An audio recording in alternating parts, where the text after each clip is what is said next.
aking pakiusap ngayon sa ating mga kasamahan sa bulwagang ito na sana hindi pa huli ang lahat. Hindi pa huli ang lahat na sana tayo magkakaisa. Kung mabigat man sa kalooban ninyo, ako'y nakikiusap. Na sana isang tabi muna natin ang politika at ating paghariin sa ating puso ang ating pagiging Pilipino. Na kung saan nakaukit sa ating kultura at sa ating tradisyon ang pagmamahal, pagrespeto, pag-aruga sa mga matatanda, sa may mga sakit, at sa mga mahihina. Yan po ngayon si Pangulong Duterte. He is old, he is sick, and he is very weak. Very weak na hindi na siya makatayo. Sa insidente kung saan nadatnan ng mga personnel ng ICC detention facility si Tatay Digong na walang malay. Alam niyo po, mga kasama, ang pagkakakilala ko po kay Tatay Digong, kaya po siya ay aking iniidolo. Ito pong taong ito ay matapang na tao. Nasa kanya po lahat ang katangian, parang isang katulad ko ay sumaludo. Pero dumadating po sa punto na ang isang tao ay tumatanda. Alam niyo po, kung ikukumpara ko yung pangungulungan ko dito sa Pilipinas, sa pangungulungan ng ating Tatay Digong, ay napakalayo po. All of the medical information collated leads to an overwhelming conclusion that Mr. Duterte suffers from significant cognitive deficiencies that affect his memory, his daily executive functioning, his visual constructive abilities, and his orientation to place and time. Hearing none, consideration of proposed Senate Resolution 144, taking into consideration number 17 and 18 is now in order. Secretary is directed to read the title of the resolution. Resolution expressing the sense of the Senate, requesting the International Criminal Court to hold former President Rodrigo Roa Duterte under house arrest for humanitarian considerations. Majority Leader. Thank you, Mr. President. May we recognize Okay. Habang nag-iiyakan ang mga tao diyan sa Cebu City dahil sa naganap na trahedya, ang lindol,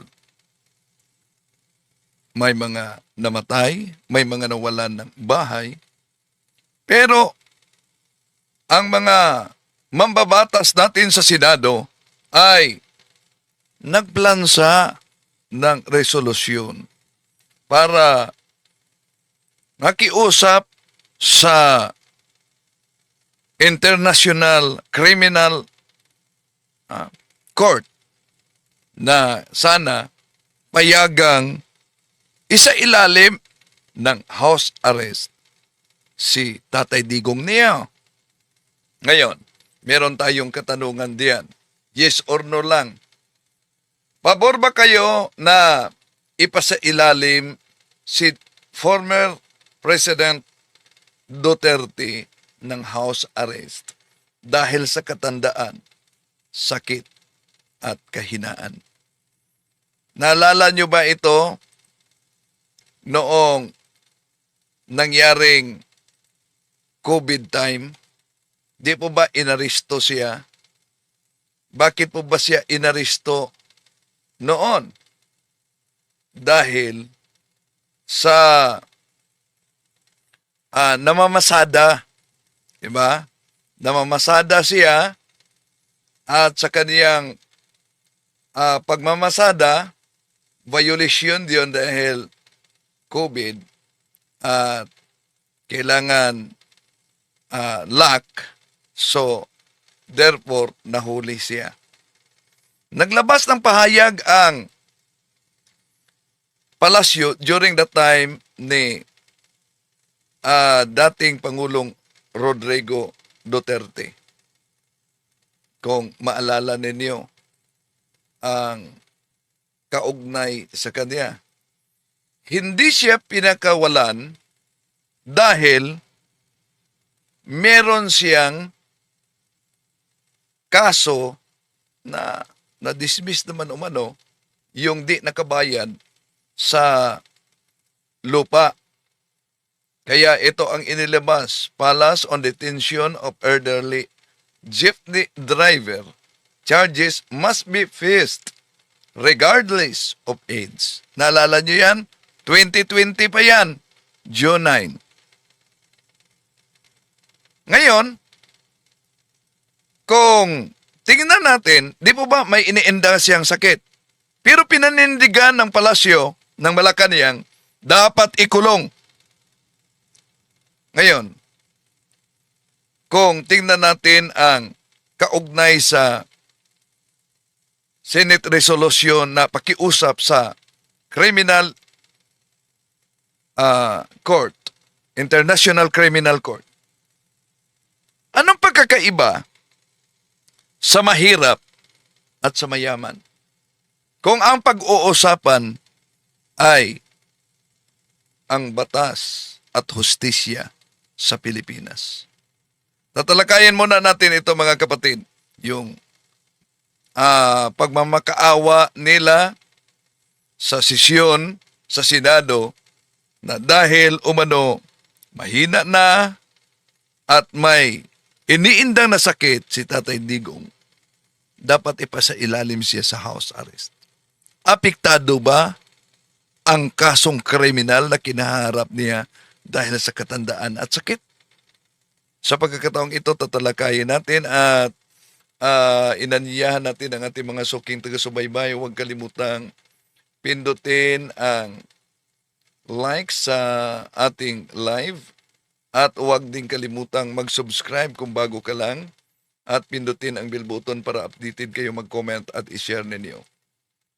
Sino ba itong mga mambabatas sa Senado na nagbuto yes kaugnay sa resolution requesting the International Criminal Court to place former President Rodrigo Duterte under house arrest. Ito po, sila po ang bumoboto, no, na inaprubahan ng Senado ang isang resolusyon na humihikayat sa International Criminal Court, ICC, na bigyan ng house arrest si dating Pangulong Rodrigo Duterte. Ito yung sa botong 15 ang pabor, 3 ang total, then abstain 2 sa Senate resolution na 144 na inihain ni Senador Alan Peter Cayetano, mga kapatid. At kabilang sa bumoboto ng no ay sila si Senador Risa Hontiveros at Bam Aquino, si Senador Kiko Pangilinan, habang nag-abstain naman si Senate President Tito Soto at si Senador Raffy Tulfo. So, sa ilalim ng resolution, hinikayat nito ang International Criminal Court na isa ilalim sa house arrest si dating Pangulong Rodrigo Duterte dahil sa kahinaan at dahil daw sa edad nito at sa mga karamdaman. Kaya kung maalala ninyo, ito din ang kumalat ngayon sa social media. Isang matandang jeepney driver sa panahon sa pag-upo ni Pangulong Rodrigo Duterte na may karamdaman na gustong magpasada, pero dahil bawal kaugnay sa COVID-19, siya'y hinuli. At ito ang inilabas na opisyal na pahayag sa palasyo, sa Malacanang, na kahit anuman ang kaniyang edad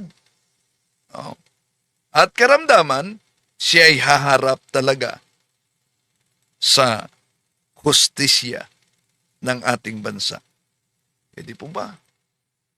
Ang laking pagkakaiba talaga. So sa katanungan natin mga kapatid, pabor ba kayo na isa ilalim si former President Rodrigo Duterte ng house arrest dahil sa katandaan, sakit at kahinaan? Sa ngayon, merong tingnan natin ang hindi pabor kaugnay dito. Okay, ito. So, sa ngayon, merong 70 na hindi pabor habang 71 habang 29 ang pabor. Kaugnay sa pagsailalim niya sa house arrest. Okay.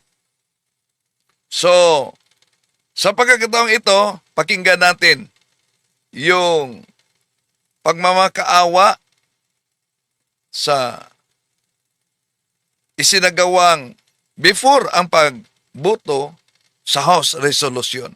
Ito po. This is the resolution on the ICC house arrest of former President Duterte. So moved, Mr. President. Any objection? Hearing none, consideration of proposed Senate Resolution 144, taking into consideration number 17 and 18 is now in order. Secretary is directed to read the title of the resolution. Resolution expressing the sense of the Senate, requesting the International Criminal Court to hold former President Rodrigo Roa Duterte under house arrest for humanitarian considerations.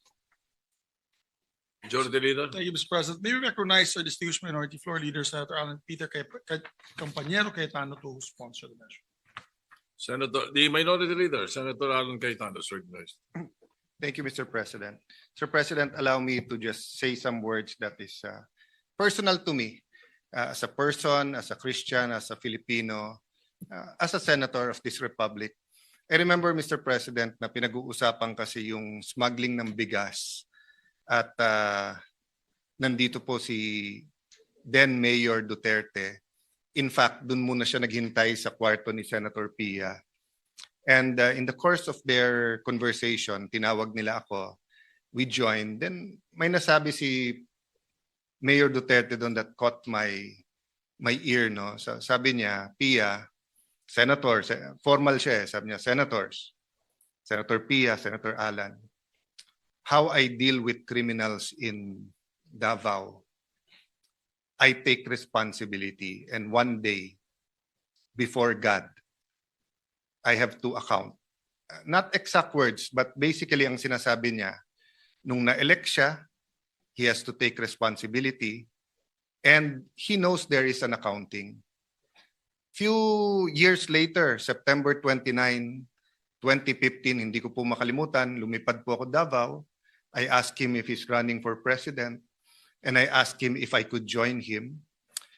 He took a piece of paper, he drew yung mga graduate ng PMA, police, and then pag nagiging colonel, nagiging militar, and then he started talking about corruption and how drugs corrupted the law enforcement, and then how it will spread sa judges, sa politicians, etc. No?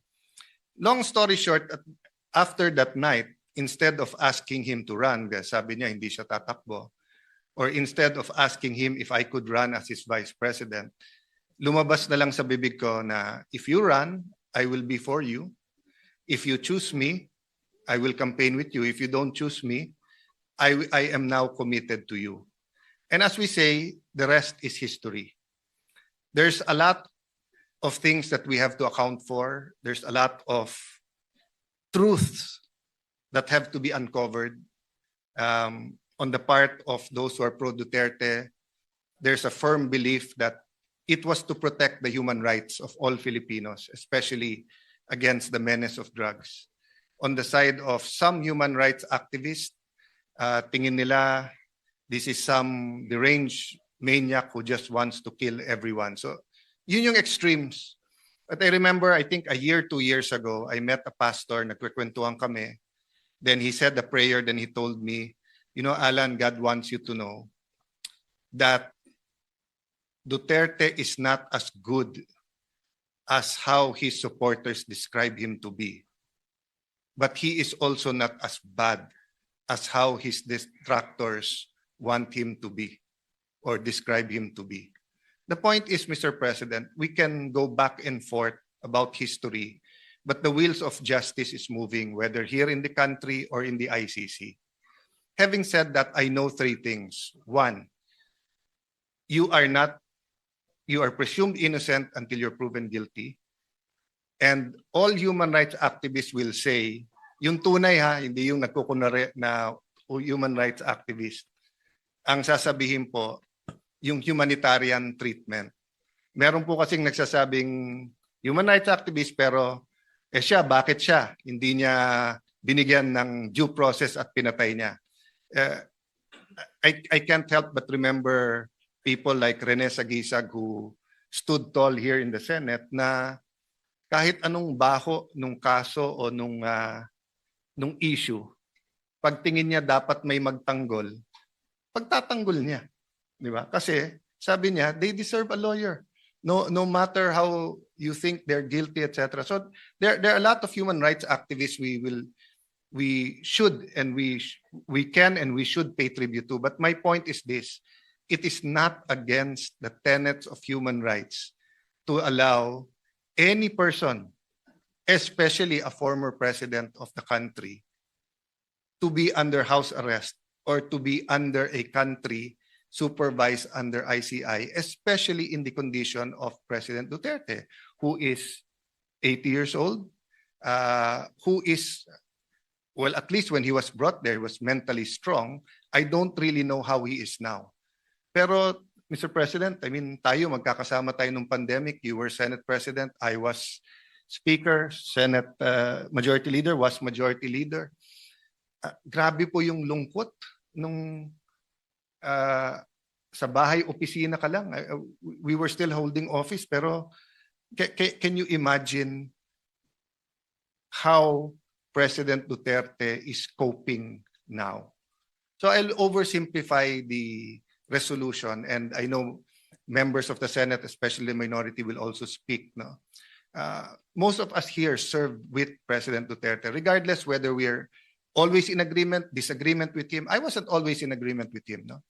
But having said that, Mr. President, ang appeal lang po is humanitarian treatment, and ang appeal po is that we do it as a country.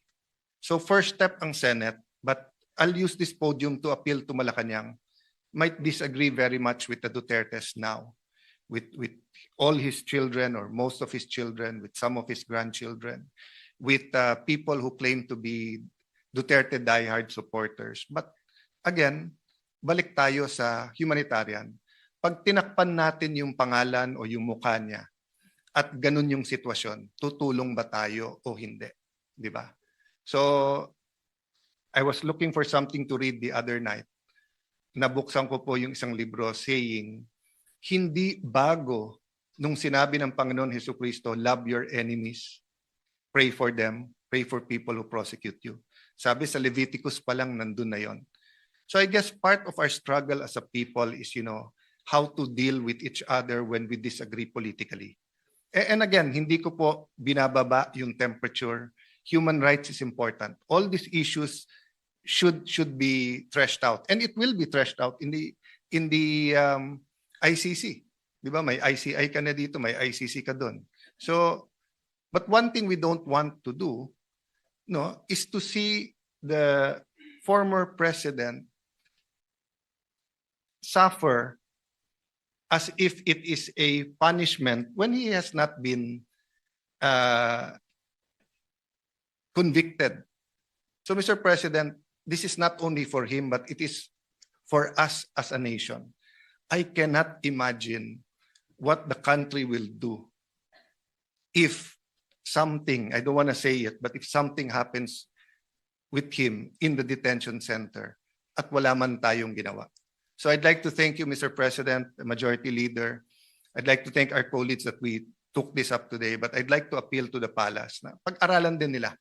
Just on that humanitarian, huwag nyo nang pansinin lahat ng tumitira o nagsasabi sa inyo o sa politika. Ang punto dito, he's a citizen of our country, he's 80 years old, he needs medical attention, he needs his family, he needs people to talk to. So thank you for this opportunity, Mr. President, and may I defer naman to the Majority Leader who will also sponsor this measure. Thank you, Mr. President. Majority Leader, Thank you, Mr. President. May I be allowed to just co-sponsor the measure. If I may. proceed. Thank you, Mr. President. Mr. President, yung akin dito hindi politika. Hindi na politika po. Whether I'm administration or on the other side, I'm for the country. You know that. I'm for the Senate. I believe in the Senate. And I believe the leaders of the Senate, the leadership of the Senate, and of course the leaders of our country. We want our country to move forward.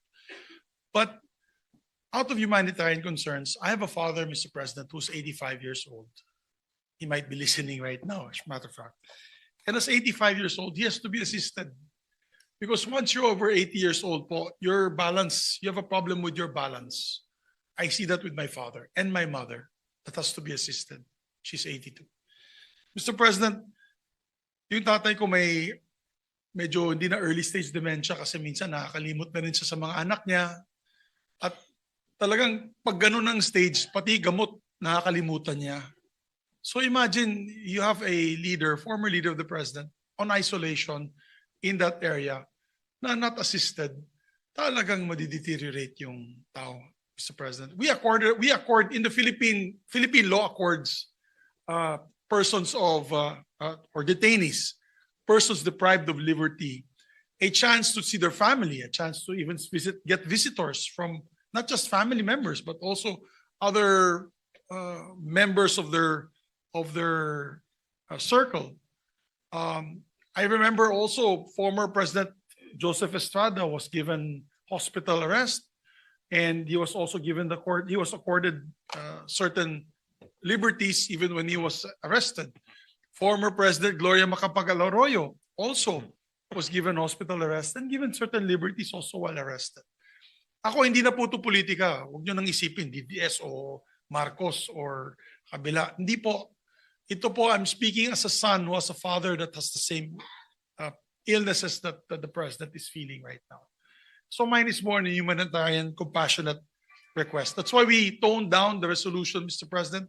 Ginawa ko na lang po one-page resolution, just showing in view of his age and deteriorating health, asking the ICC, we're just appealing to the ICC to allow it within the rules. It's allowed within the rules. As a matter of fact, there has been instances in the past that they granted this kind of privilege to persons with deprived of liberty. So yun lamang po, Mr. President. I don't want to belate the point any further. Hindi po to politika, hindi dahil ganito ganyan. Walang political color to. It's just for humanitarian reasons, Mr. President. I know some of the families who are victims who would probably be angry at me, and I understand that. Pero yung akin siguro, if the position was done on anybody, sabi nga ni Senator Alan, may it be anyone, as a Filipino citizen, deprived of liberty abroad, we always grant help that we can. As a matter of fact, many death row inmates who've done karumal-dumal na krimen sa ibang bansa na Pilipino ay binibigyan po natin ng legal assistance, and also we try to push for their clemency. As a matter of fact, marami pong binigyan ng clemency in Middle East countries requested by the President. So yun lamang po, Mr. President, and maraming salamat sa ating mga kapatid na nakikinig po sa akin na yun. Mr. President, to co-sponsor the measure, we'd like to also recognize on the line of sponsorship, we have Senator Bato de la Rosa, Senator Bongo, Senator Robin Hood Padilla, and Senator Jinggoy Estrada. May we recognize, Mr. President, Senator Ronald Bato de la Rosa. Senator Ronald De La Rosa is recognized. Thank you, Mr. President. Habang ako'y nag-aaral sa PMA, yung aking tatay ay nilapitan ng mga NPA. At siya ay hinimok na ako ay pahintuin sa PMA para sumali sa NPA. Hindi sumunod ang aking tatay sa kagustuhan ng NPA. Instead, nagpadala sa akin ng telegrama yung aking tatay from Batu, Santa Cruz, Davao del Sur. Telegrama nakarating sa PMA Port del Pilar, Baguio City. Ang laman ng kanyang telegrama ay nakasaad doon, huwag kang mag-resign sa PMA. Bahala na kung ako'y patayin ng NPA kasi ikaw lang ang pag-asa ng iyong mga kapatid na makapag-aral. So hindi ako nag-resign, nagalit ang NPA, hinanting ang aking tatay. Nung araw na patayin na sana ang aking tatay ng mga NPA, napansin ng aking kapatid na babae na 12 years old, na palapit na yung mga armado sa aking tatay. Habang ang aking tatay ay nagmamaniho ng tricycle, papunta sa amin, mag-parking, palapit na yung mga NPA para tirahin na siya, naglupasay yung aking kapatid na babae dahil alam niya na may mangyari sa tatay namin. Napansin ng tatay ko, kaya sumibat ang aking tatay. Kinabukasan, buong pamilya sumakay ng barko doon sa Davao Pier. Sumakay ng barko, pumuntang Manila. Ang suot-suot lang. Yung damit lang na suot nila, wala silang nadalang gamit. Pagdating dito sa Manila, sila'y nakitira dyan sa squatters area sa may barangay Butukan, Project 2, Quezon City. Sa likuran lang ng Quezon City Police District. Pagkatapos, kami lumipat na doon sa squatters area pa rin, sa may Batasan, Quezon City. Noong ako'y graduate ng PMA, assign ako sa Davao at nagkataon na yung aking tatay ay nagkasakit.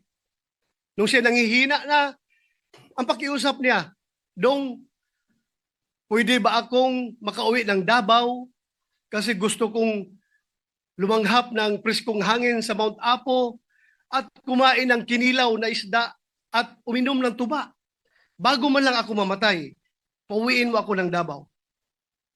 Sabi ko, Tay, hindi ka pwedeng umuwi dahil hanggang ngayon hinahanting ka pa ng NPA sa galit niya sa iyo. At kung uuwi ka, hindi kita mabantayan dahil busy ako na sa bundok ako ng Surigao, bundok ng Davao, nag-ooperate ako, naghahanap ng NPA. Ang trabaho ko, hindi kita maalagaan, hindi kita mabantayan. Namatay siya na hindi nakauwi ng Davao. Inuwi namin siya na bangkay na sa Davao.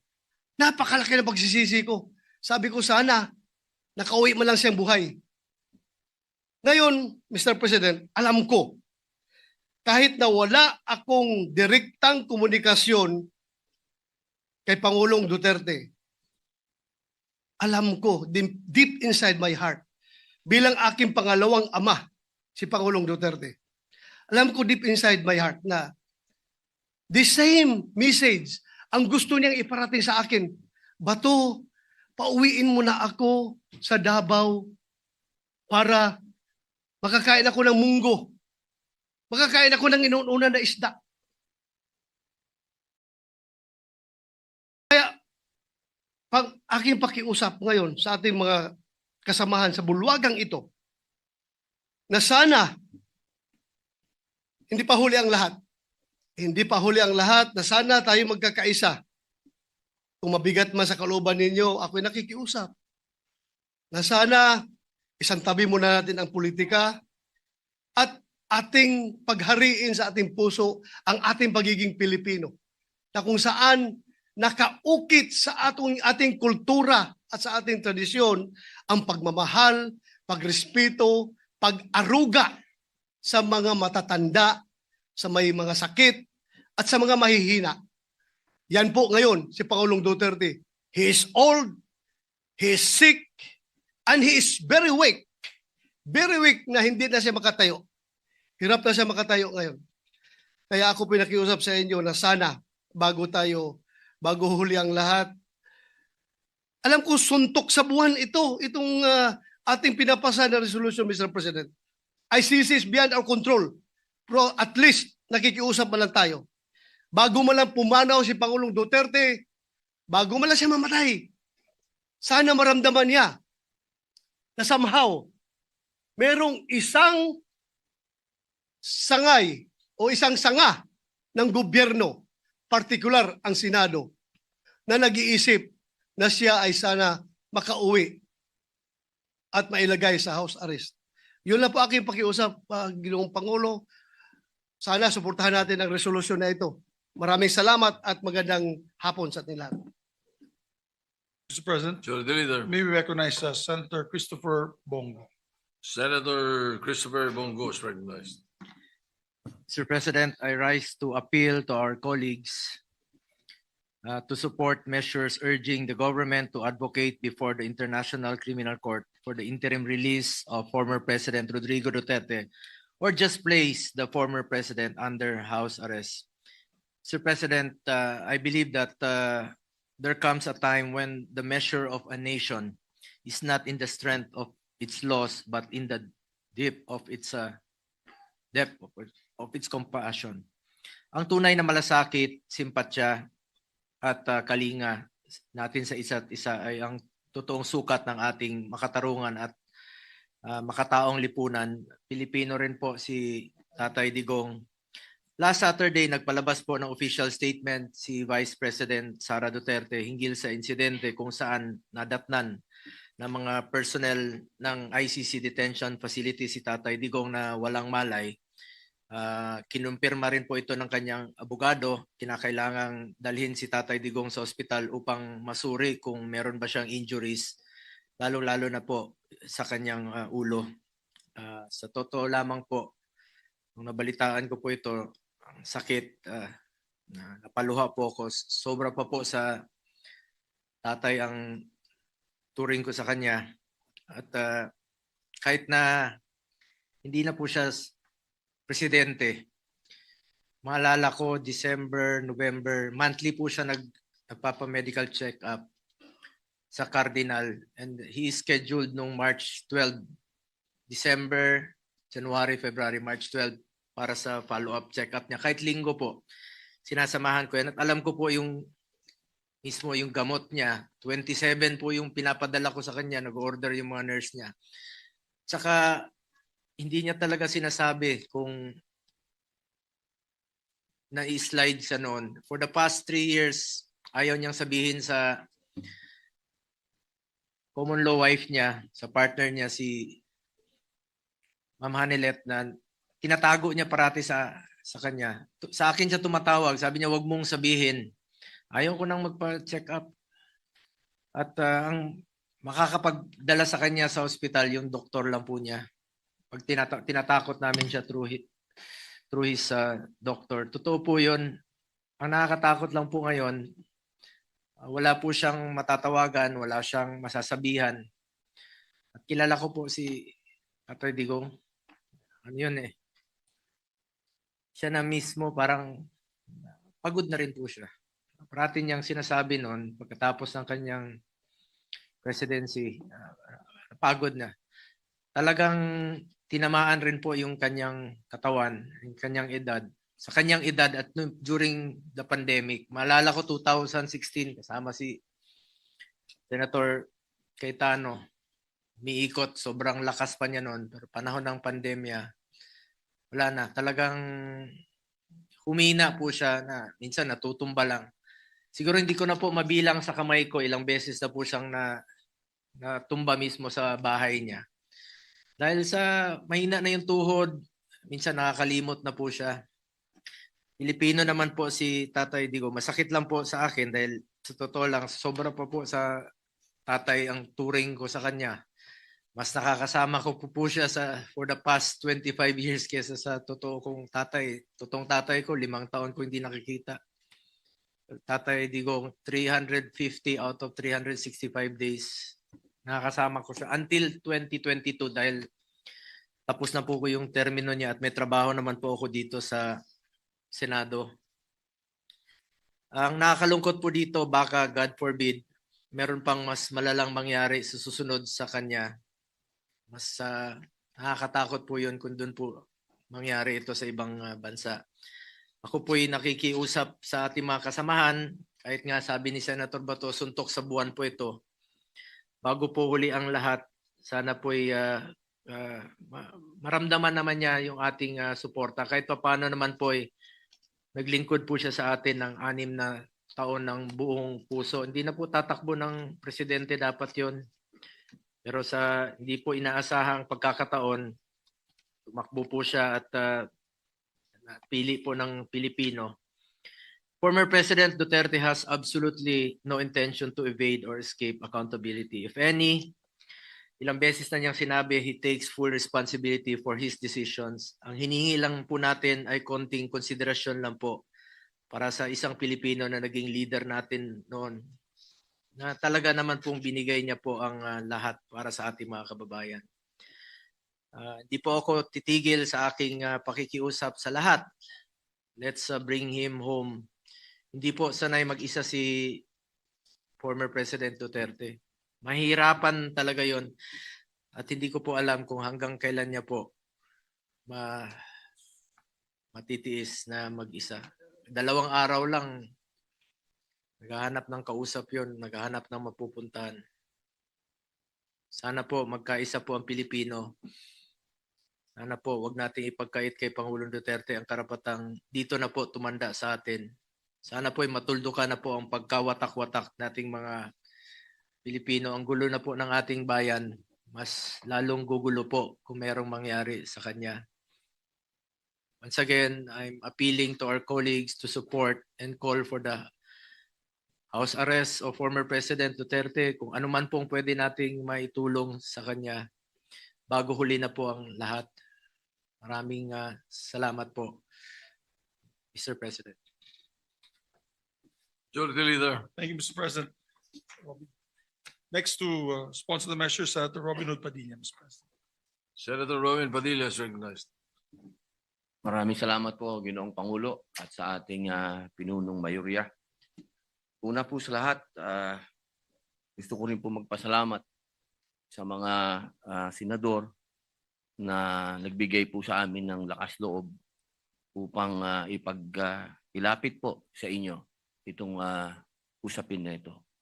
Alam niyo po, mga kasama, ang pagkakakilala ko po kay Tatay Digong, kaya po siya ay aking iniidolo. Ito pong taong ito ay matapang na tao. Nasa kanya po lahat ang katangian, parang isang katulad ko ay sumaludo. Pero dumadating po sa punto na ang isang tao ay tumatanda. Alam niyo po, kung ikukumpara ko yung pangungulungan ko dito sa Pilipinas, sa pangungulungan ng ating Tatay Digong, ay napakalayo po. Sapagkat ang kulungan po natin ay hindi po parehas ng kulungan sa ibang bansa. Si Digong po ay nakakulong sa napakaliit na kwarto. May oras po para siya ay lumabas. Halos buong araw siya po ay nasa loob ng kwarto na yan, na meron lang pong maliit na butas kung saan po inaabot ang kanyang pagkain. Napakahirap po dahil dito po sa atin, sa amin sa Muntinlupa, ang tawag po namin doon Bartolina. Yun po ang itsura ng kinalalagyan ni Tatay Digong. Siya po ay nasa Bartolina. Wala po siya doon nakakausap, wala po siyang nakakakwentuhan, at higit sa lahat, napakahirap po para sa isang nangungulungan na sa ganong edad ay nag-iisa ka, wala pong nag-aasikaso sa iyo. Alam niyo po, ang aking mahal na ina, nung siya po ay nag-umpisa na nagkaroon ng mild dementia, siya po ay 80 years old. Ang aking pong ina ngayon ay 89. Siya po ay may advanced dementia na. Kaya batid ko po kung ano ang hinagpis ng mga nagmamahal kay Tatay Digong. Kung paano po nakakalimot sa kanyang pangalan, nakakalimot sa pangalan ng mga anak niya, nakakalimot sa mga bagay na may kilalaman sa katawan niya, kung kailan siya dudumi, kung kailan siya iihi. Mga bagay po yan na inilalapit ko po sa ating mga kasamahan at sa mga kababayan natin kung sana po ay mapagbigyan ang aming kahilingan. Hindi naman po kami humihingi na siya po ay pakawalan. Ang hinihingi po namin, siya po ay maialis sa Bartolina. Iba po ang pangungulungan sa ibang bansa sa pangungulungan sa atin. Alam ko po, batid ko po. Meron pong mga katulad niya na nakulong dito sa bayan natin. Na mga politiko na nakulong dito sa bayan natin. Pero iba po na hindi ka nakakulong sa sarili mong bayan. Yun lamang po, mga mahal kong kasama dito bilang mga Pilipino. Bilang mga Pilipino, isang matandang Pilipino ang merong karamdaman sa kanyang pisikal at mental. Siguro po sa ating mga ugaling revolusyonaryo sa pagkakataong ito, kailangan tayong bumangon at sagipin natin ang ating kababayan. Yun lamang po, maraming salamat. Majority Leader. Thank you, Mr. President. Next to sponsor the measures, no other than Senator Amy Marcos, Mr. President. Mr. President, Majority Leader, may I co-sponsor the pending resolution and herewith enter into the records portions of the September 11 defense request for an indefinite adjournment, in particular paragraphs 3, 4, and 7, to wit, all of the medical information collated leads to an overwhelming conclusion that Mr. Duterte suffers from significant cognitive deficiencies that affect his memory, his daily executive functioning, his visual constructive abilities, and his orientation to place and time. This is concluded simultaneously by a neuropsychologist instructed by the medical officer of the ICC Detention Center at the specific request of the registrar. And for this reason, the medical data presented to the pretrial chamber is neither partisan nor self-serving. For the reasons cited above, therefore, I seek your kind humanitarian consideration and a sense of judicial mercy, and urge that we plead for house arrest. Thank you. Thank you, Mr. President. Mr. President, Yes, Majority Leader. next to sponsor Senator Jinggoy Ejercito Estrada, Mr. President. Senator Jingo Estrada is recognized. Thank you, Mr. President. Mr. President, I would like to associate myself with the sponsorship speeches of our colleagues and express my full support on proposed Senate Resolution number 144, expressing the sense of this chamber to request the International Criminal Court to hold former President Duterte under house arrest rather than in a detention facility, to uphold the principles of humanity, irrespective of political interest or other gains. Ginong Pangulo, hindi may kakaila na si dating Pangulong Duterte sa kabila ng mga kontrobersiyang bumabalot sa kanyang administrasyon ay naglingkod sa bayan sa loob ng maraming taon bilang mayor, vice mayor, congressman at bilang ika-16 na pangulo ng ating bansa. Naunawaan ko na may iba't ibang pananaw ang bawat isa sa atin dito hinggil sa naging pamumuno ng dating pangulo. Gayunpaman, hinihingi ng pagkakataon ang habag at pagpapairal ng konsiderasyon sa lumalalang kalagayan ng kanyang kalusugan. Likas sa ating mga Pilipino ang mataas na pagpapahalaga at paggalang sa mga nakakatanda. Sila na mga tagapag-ingat ng karunungan, kasaysayan at tradisyon ng ating pamilya. At gaya ng karamihan na nasa dapit hapon na ng kanilang buhay sa edad na 80 anyos, hindi na siya ang leader na kinamulatan natin ilang taon na nakaraan, matatag sa likod ng pulpito ng kapangyarihan. Bagkus, isa na siya ngayon na ordinaryong ama, lolo at kapwa mamamayan na humaharap sa pinakamabigat na hamon ng kanyang buhay, na higit pang pinabigat ng katandaan at karamdaman. Kaya't hinihiling ko sa aking mga kasamahan, bilang mga senador ng sambayan ng Pilipino, kasama na rin ang ating mga kasamahan na sila Senator Risa, Senator Kiko, Senator Bam, na pairalin natin ang pag-unawa, pagbibigay halaga sa kalusugan at dignidad na nakatatanda, lalo na may dinadalang karamdaman. Ang pagpapasyang ito ay hindi nangangahulugan ng paglimot o pag-absuelto sa mga ipinupukol sa dating Pangulo. Pagkus ay pagbibigay ng pagkakataon na makapamuhay siya sa ilalim ng makataong kondisyon habang dinidinig ang kanyang mga kaso. Naway manaig ang ating pagkakaisa, lasakit at pagiging makatao. Dahil higit sa lahat, siya ay isa ring kapwa Pilipino. Sabi nga ng aking ama, dating Pangulong Estrada, walang tutulong sa Pilipino kundi kapwa Pilipino. Maraming salamat po, Ginoong Pangulo. Majority Leader. Thank you, Mr. President. Last but not least, to sponsor the measure, Senator Rodante Marcoleta. Senator Dante Marcoleta is recognized.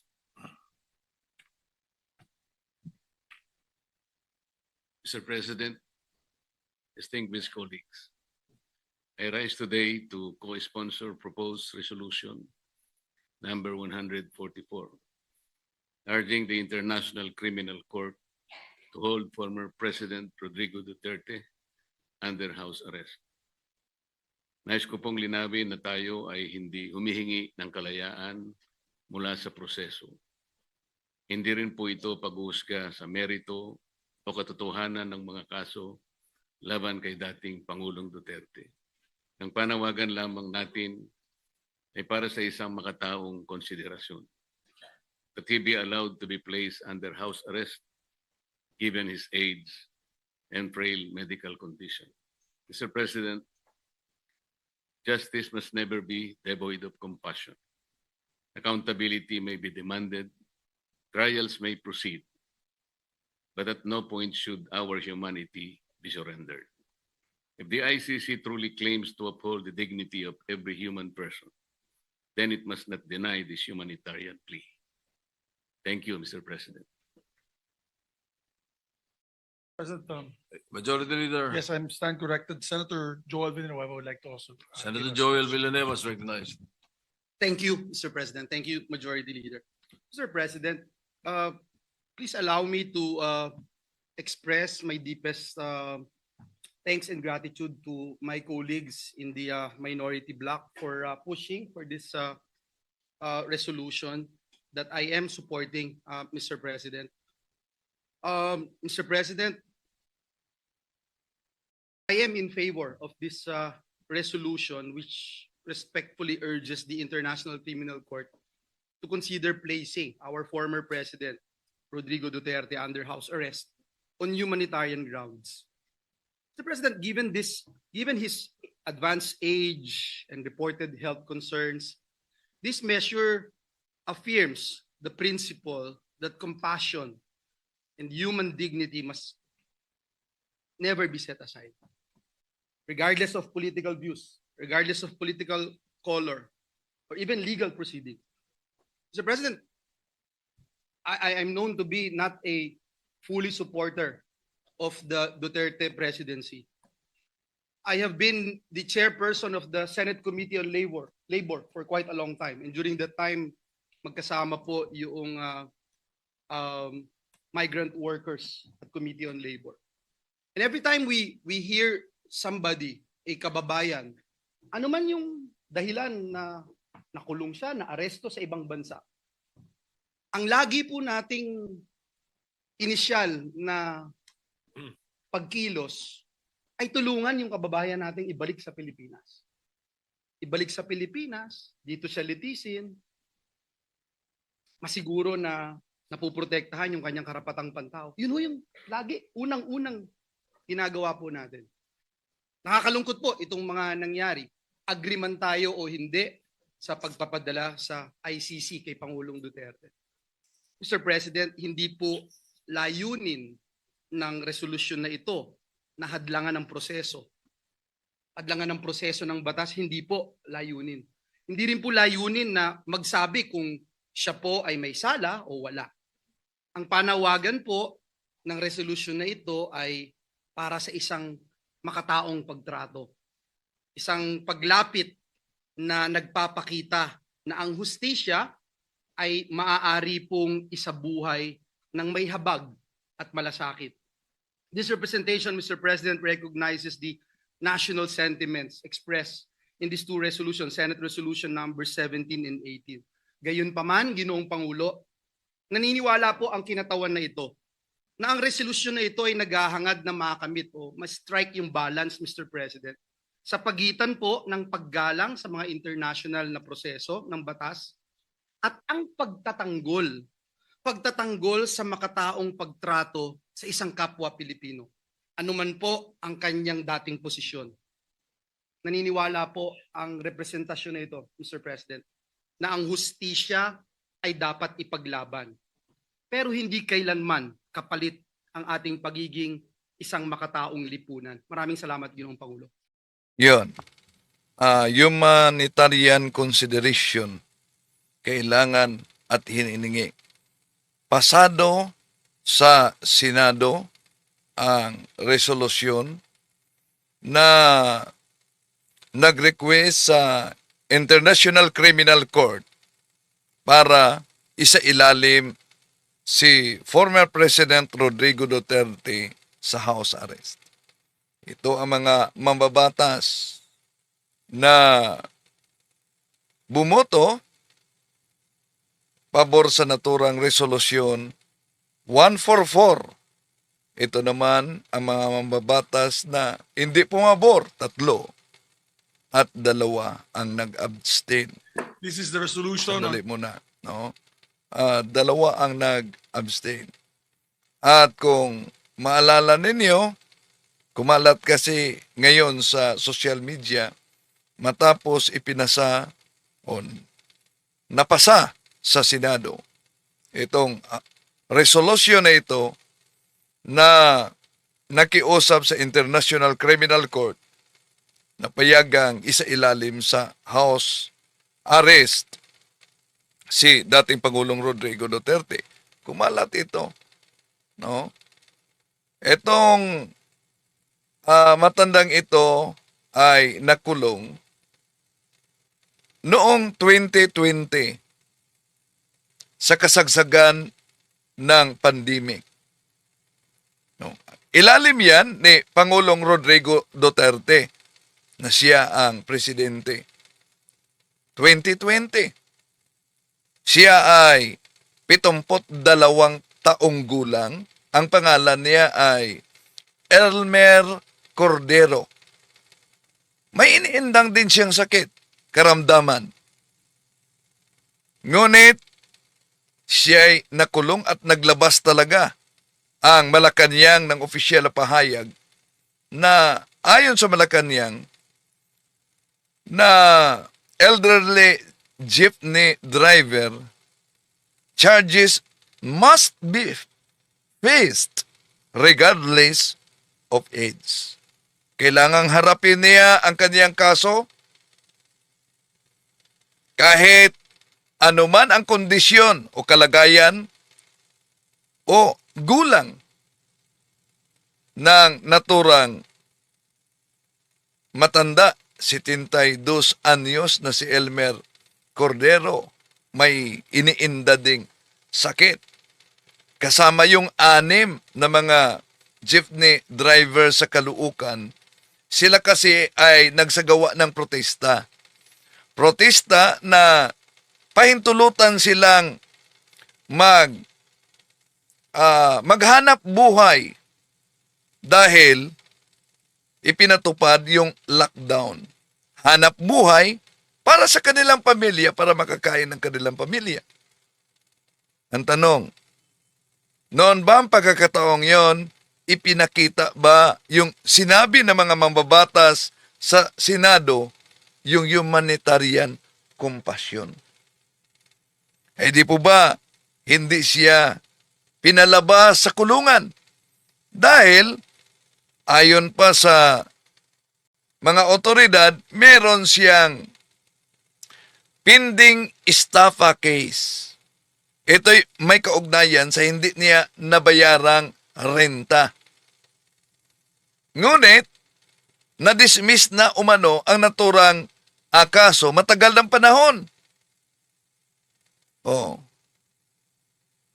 Ang palasyo, ang Malacanang, naglabas ng opisyal na pahayag under sa administrasyon ni dating Pangulong Rodrigo Duterte.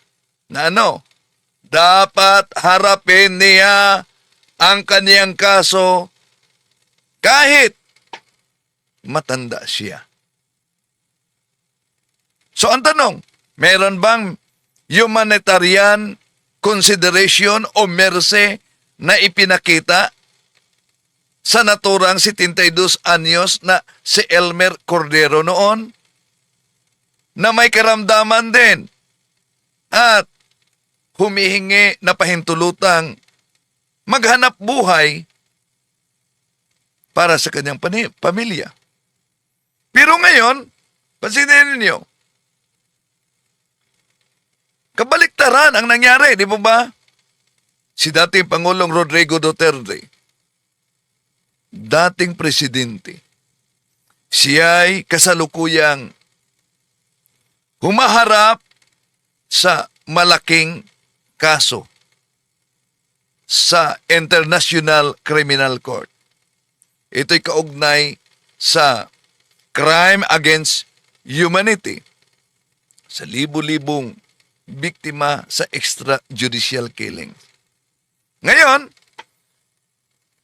habang umiiyak ang mga kapatid natin diyan sa Cebu, may mga nawala ng buhay, nawala ng tahanan dahil sa lindol. Ibang lindol ang pinaplansa nila sa Senado. Ang resolusyon 144 na pasado na sa Senado. Pero ang question nito, gagana kaya ito sa International Criminal Court? Itong kanilang hiling na isailalim sa house arrest si dating Pangulong Rodrigo Duterte. Di ba, kabaliktaran ang pangyayari, kaya kumakalat talaga itong pangyayari noon, 2020, June 9, alas 6:41 ng hapon. Napaulat yan ang kaugnay sa kaso ni Elmer Cordero. Bakit?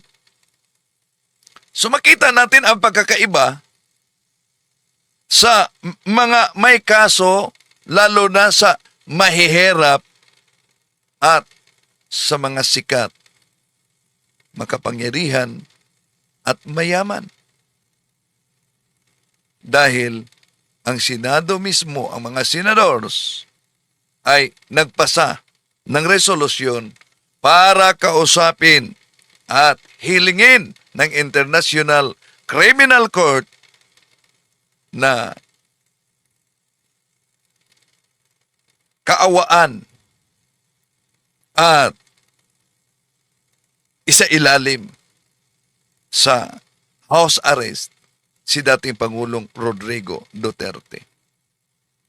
Dito makita natin, mga kapatid, kung ano ang pagkakaiba sa mga matatanda na may kaso na walang humanitarian condition talaga dapat harapin versus ni dating Pangulong Rodrigo Duterte na dahil umano sa katandaan, kahinaan at sakit, dapat bigyan ng humanitarian consideration para sa house arrest.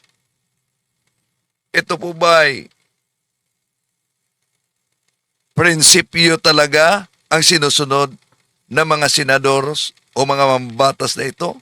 O ito'y para lang sa kanilang political gain, sa kanilang political careers? ito ba'y hostisya o ito ba'y pagkakampi sa politika? Okay? So dito lamang tayo sa ating katanungan. Pabor ba kayo na ipasailalim si former President Duterte ng house arrest dahil sa katandaan, sakit at kahinaan? 62% no. Habang 38% yes. Maraming salamat sa inyong pagsubaybay. Hanggang sa muli, itong inyong lingkod, Brad Windel Talibong.